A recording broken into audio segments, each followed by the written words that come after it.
says business shows have to be boring? Here at Small Business Celebrations Meat and Potatoes, we do a deep dive, get into the meat potatoes with our guests, and have them respond to comments from the internet. And we play games. But we couldn't do this without our presenting sponsor and our location sponsor. At Oliver & Associates Real Estate, we know that buying or selling a home isn't just a transaction, but a life moment. That's why they're committed to building relationships that last. They take the time to completely understand your needs, your dreams, your stories, so they can find you not just a house, but a home. Give Oliver & Associates a call at 661-808-3444 or check them out at yourrealtor.us today. Today's Meat and Potatoes episode location is brought to you by Finn Gallery, an ultra-modern art gallery located in downtown Bakersfield, California, featuring the artworks of the modern abstract artist Johnny Ramos. Whether you're looking for artwork for your office, your home, or a postcard you can send as a thank you note, go to Finn Gallery, located at 900 18th Street in Bakersfield, or give them a call at 661-840-8729 today. Michael, what you doing with that tape measure? I'm taking measurements for our new kitchen cabinets. Oh, that's exciting. When's that going to happen? Well, I'm going to get a whole bunch of cans of spaghetti. Oh, only SpaghettiOs comes in cans. Oh. Welcome to Small Business Celebrations Meat and Potatoes. And this week we got Dave and Tyler Spalinger, the owners of Skyline Cabinets and Millworks. Welcome to Small Business Celebrations Meat and Potatoes. It's good to be here. Thank you for having us. And for visionaries who don't know who you are you? What is it that you do? I'm Dave Spalinger, president of Skyline Cabinet and Millworks. And I'm Tyler Spalinger. I'm the operations manager at Skyline Cabinets and Millworks. And heir apparent. He's the guy that's coming in to play cleanup batter with Dave when the time comes. Because you tried retiring like 2 weeks ago when you turned 65, right? Oh, no. But I did turn 65 2 weeks ago, or a week ago. A week ago. Yeah. And but you're not going to retire as long as he's running things around. Well, I'm going to slow down, but I'm not going to totally retire. One of the great things about this show is we have the ability to go ahead and listen to Visionary Nation. And in fact, we have comments from the internet. Are you ready? We're ready. Get it. They say We timidly. Okay. Our first one comes from Chaos in HD. Chaos in high def. Are we ready? Okay. Oh boy. Okay. Chaos in HD says, so at what point do we stop calling it growth, in quotes, and admit it's actually time to hire? Because this is one of the things that we got a lot of comments back from your episode is, okay, you're calling it growth, you're calling it growth, but at some point you say, we got to hire people too. How do you figure out where that line is? So I would say within growth, it would be putting more into your business, scaling up onto the side of you can be able to manage more work compared to once you start getting that into your company, then you're going to need to obviously hire more to catch up to it. How do you figure out where that line is though? Between, okay, we're growing, but we're not going past what our current workforce can handle. Yeah, I would say it would be probably when things kind of get a little chaotic, when you're getting to an area where you're going, we can't catch up to the work that we're doing. And another thing, we don't like to work overtime. And we don't like to work our people overtime. So that's the giveaway. Yeah. When we start to see we're going to have to start working a bunch of extra time just to stay up with our workload, that's a sign of that we need to hire some more people. When you figure this out or figures the numbers out, do you go through and say, okay, we have this volume level coming in, we have this much headroom to be able to do this, and an employee with this skill level is going to cost this much? Do you use those as metrics to sit there and go, okay, this is the time to hire? We're able to look at our workload quite a ways down the road. And so, because a lot of these jobs, they're bid and, they have to pour the concrete. It has to be framed, and that takes months. Right. And so we have a lot of time to look at our workload and see if it's, if we're going to be short help or not. So you're able to forecast. You're not very seasonal. No. And I'd say usually too, within the areas that we hire and when we decide we need to, our one of our favorite terms we've been saying probably in the last couple of years is bottlenecks. So Oh, okay. anytime we have a bottleneck somewhere where we notice it could either be assembly, installation, our drafting department, or any of those get to an area of, it's just backed up, then that's when we know that's a good time to. Is this one of those situations where you're sitting in your office and the employee comes in and says, "Boss, I don't have 3 hands." Is that one of those moments? Faster.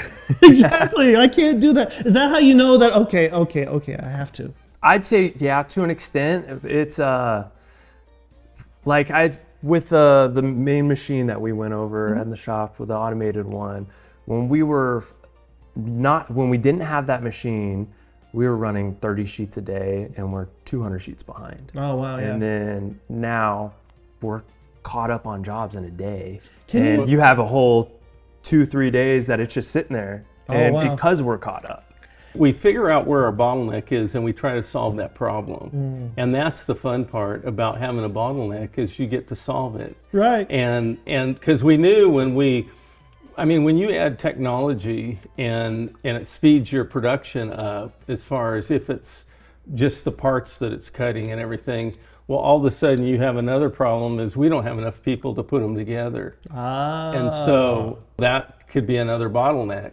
And so, or even, do we have enough draftsmen to stay up with that machine that is Right. putting out all these parts every day? We like bottlenecks because we could solve them. Are you ready for your second one from the internet? Yes. Okay. This one comes from Slightly Unhinged TV. Slightly Unhinged. At least it's not fully unhinged. Exactly. What's the formula for custom pricing? Or are we all just guessing and calling it profit margin? What is the formula? Because you guys do nothing but custom stuff. Right. Right. And so we don't, sometimes you are guessing. If you've never done that project before, Right. you estimate how long you think it'll take you. Right. And sometimes it takes longer than that. Right. And sometimes it's you get it done quicker, but we don't really have if it's not something that's a standard type cabinet, Right. we don't have a book that we could go open up and say, this is how much it is a foot. This Right. is how much it should run.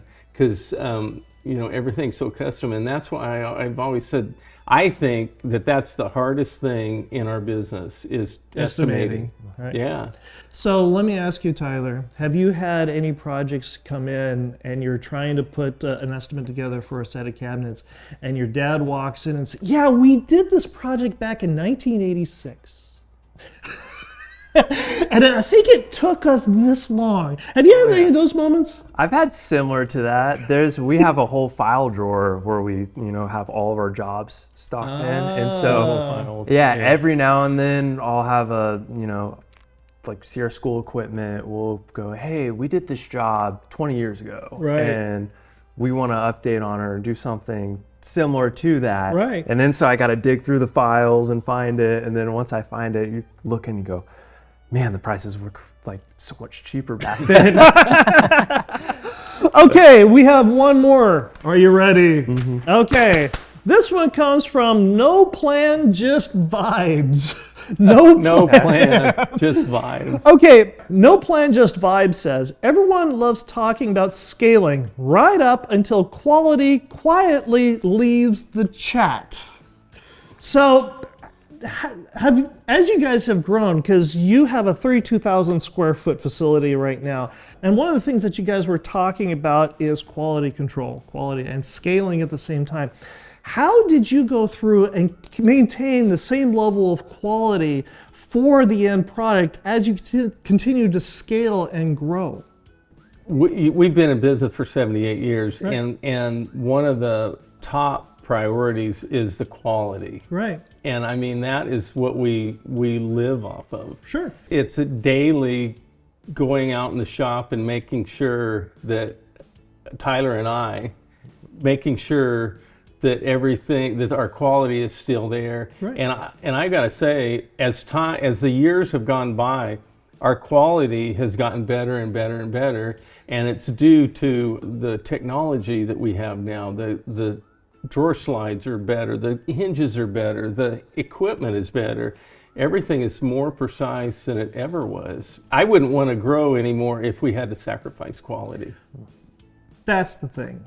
How, as you guys have grown, how did you make sure that quality didn't slip?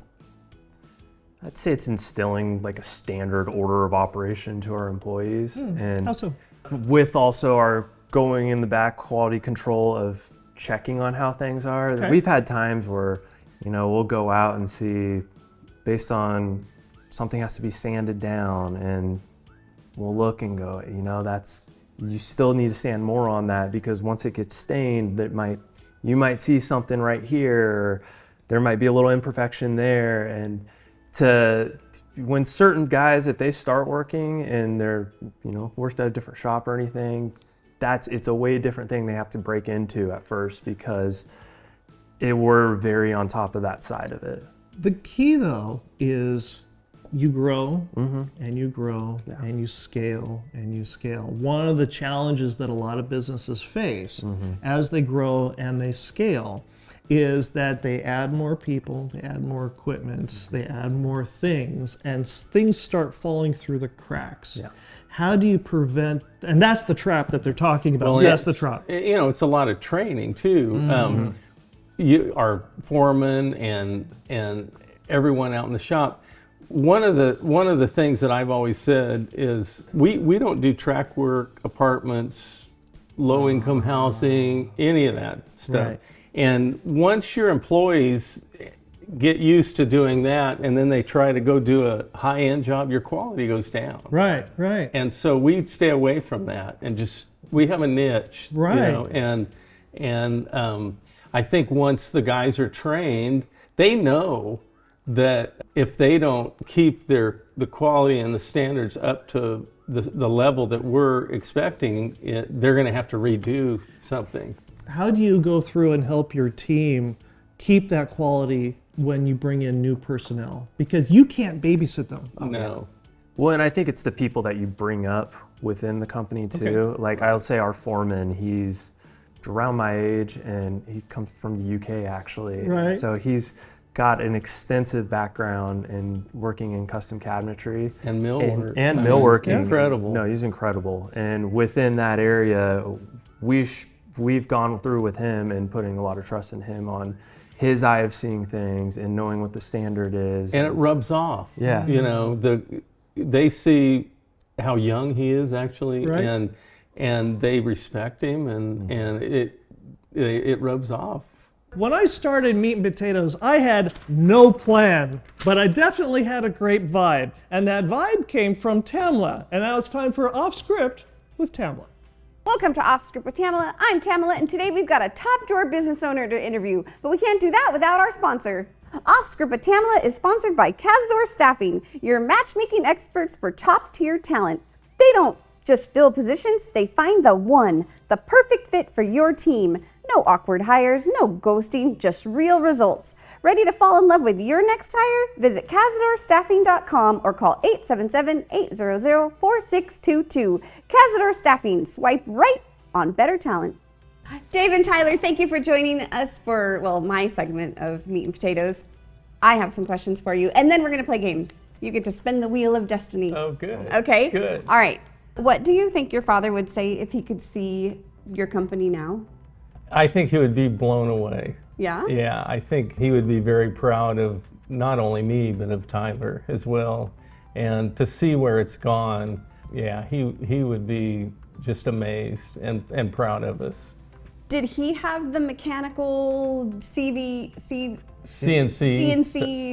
He was there when we had him, but he retired at 65 and then worked for me until he died at 84. Oh, okay. So he kind of He got was, to see a little he was bit of it. involved. He would tell people he didn't know how to turn a screen on. He said the word menu came up and he was looking to order food. That's fantastic. What's the secret to keeping a business alive and respected for 80 years, almost coming up 80 years?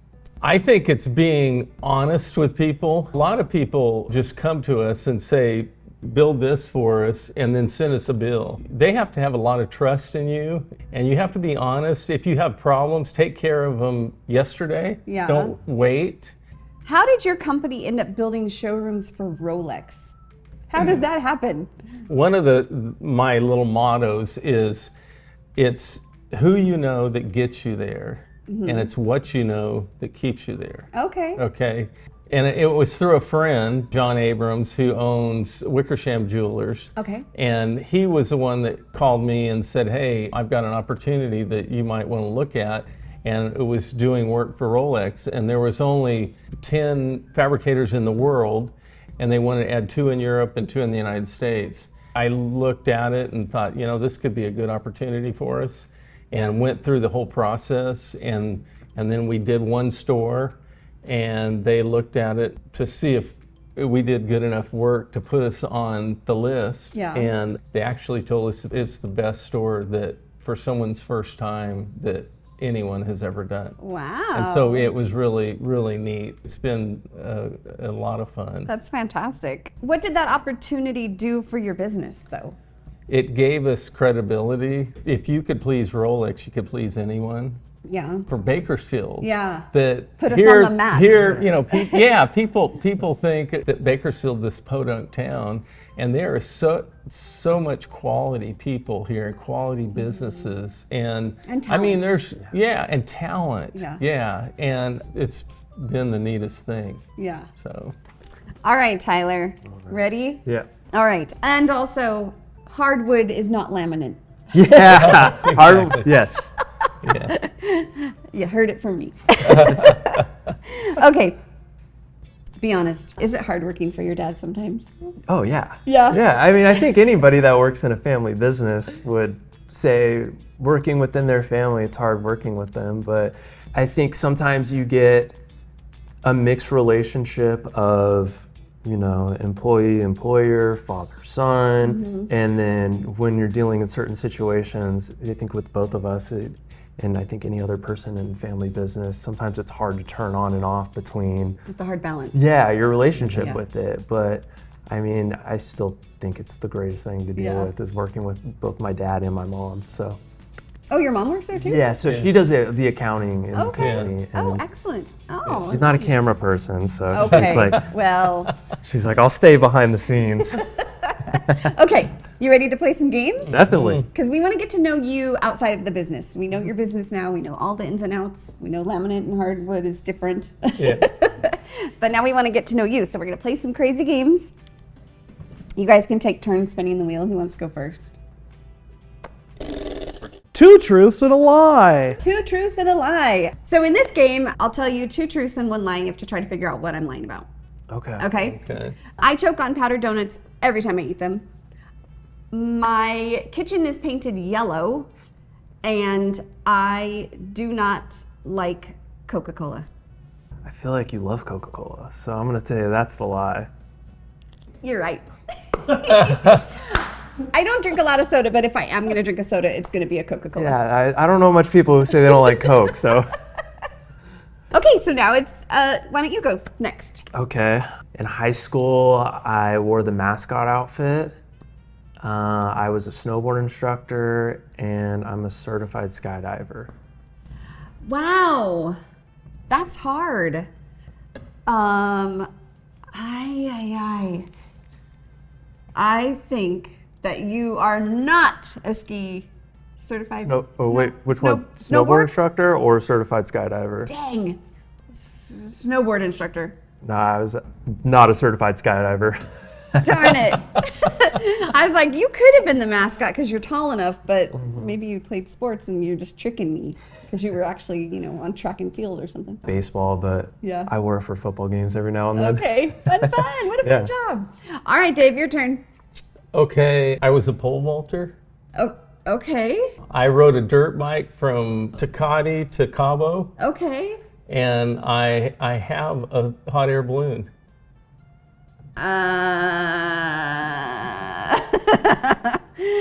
You were not a pole vaulter. I was a pole vaulter. I don't have a hot air balloon. Those were so good. That's so fun. That's a good one. You guys are good at this. All right, spin again. We're gonna play more games. Okay. What is it? What is it? Dun, dun, dun, dun, dun, dun, dun. In this game, Michael's gonna bring over the golden cloche. You're gonna lift it up. You're gonna pick up the item and you're gonna describe it to our listening guests only, because we are on the radio. So they want a good description of what it is. And then if you know what it is, tell me what it is. If you don't know what it is, I'll tell you what it is. Okay. Ta-da! Okay. Describe so it in it's- detail, yeah. It's got a handle. It almost looks like it could be like, it's kind of like a knife. It's sharpened on both sides. It's maybe about 6 inches. I would almost say it's for opening envelopes. Dave, do you have an idea? You have an idea? What it is? Yeah. No. No. I mean, it looks like a knife, a double-edged knife, but it's not real sharp. It's not sharp. They wouldn't let us go through the TSA with it.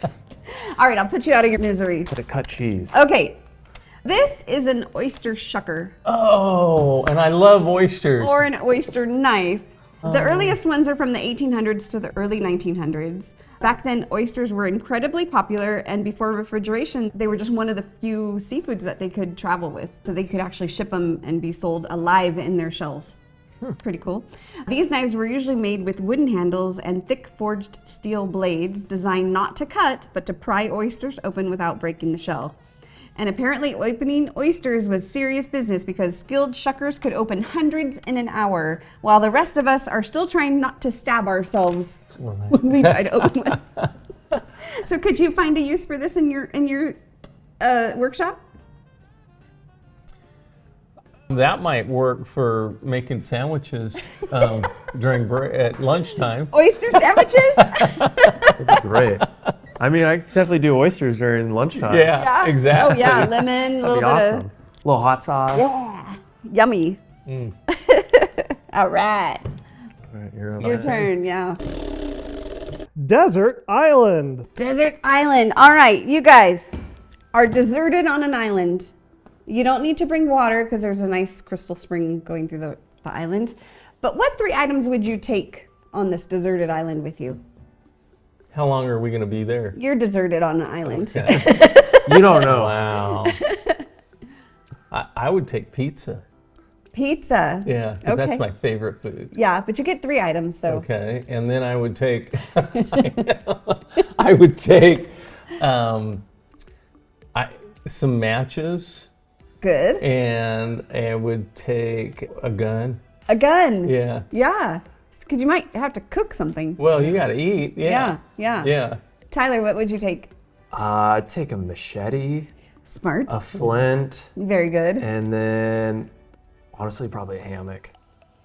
Good idea. Oh my God. Get off the ground. Yeah, go get bug- off the ground. Are What you a if- Survivor watcher? Do you watch Yeah, Survivor? I love Me Survivor too! shows.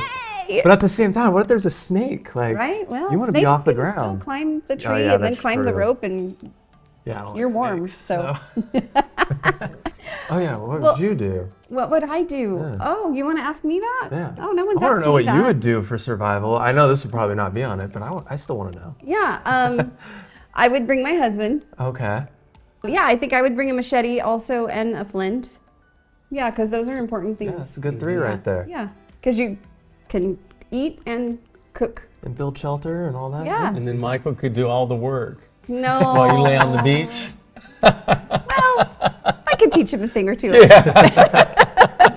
We would starve. Well, this has been really enjoyable. If our visioneers would like to get a hold of you, can you please share your information with this camera? We're located at 800 South Mount Vernon. Our number is 661-834-4550. And my email is tyler@skylinecabinet.com. Well, I had fun. I hope you did too. If you did, please like, subscribe, ring the bell, leave us a comment, and we'll see you next week.